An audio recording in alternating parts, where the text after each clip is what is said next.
This year, it's exactly 30 years ago since I started high school in Sweden. At a boarding school where I lived in a dorm with 25 other boys aged 14 to 19. Only 1 month into this experience, I found myself standing in line for breakfast in the dining room, and there was a lot of commotion and nervous laughing going on. The reason for this was that during the night, 4 of the last year students had barged into the rooms of 3 first-year students, pinned them down on their beds, stripped off their underwear, and shaved off their pubic hair. This had been a spontaneous hazing ritual wherein young students are welcomed into the brotherhood of the dorm. While this was perhaps one of the more severe happenings, these rituals were not uncommon and often involved physical harassment and embarrassment of a sexual nature. Upon leaving the school, it took me several years to stop defending these practices and recognize how wrong they are. And it was only a few years ago I last saw parents on TV, mothers still defending how these behaviors are part of the activities that build character and friendship.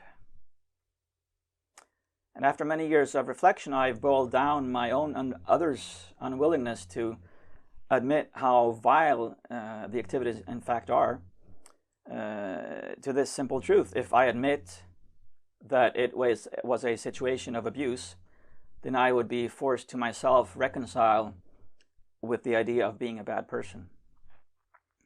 Unsurprisingly, most of us resist doing this. Sometimes I would tell myself that at least I did not physically harm people. But when I revisited my own behavior, I was able to see how this was not about individual events, but about a systemic behavior that I, of course, played a part in. I was a child, but I assumed the environment I was in to be my identity.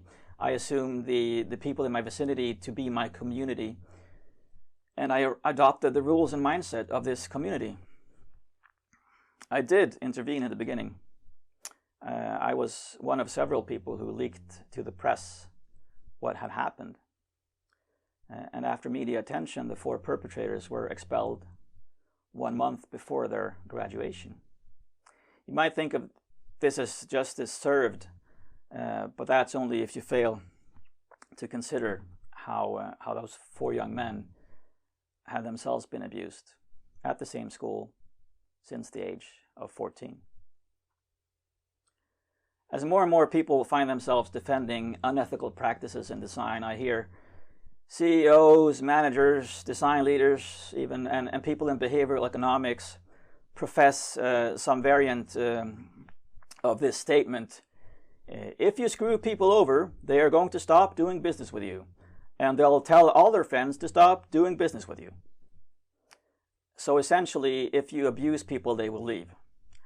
And if they have friends, they will tell all of them. I believe it's fair to say that these privileged people are speaking of how they would expect themselves to behave. Let me share 5 reasons research shows why people often do not leave abusive relationships. Number 1,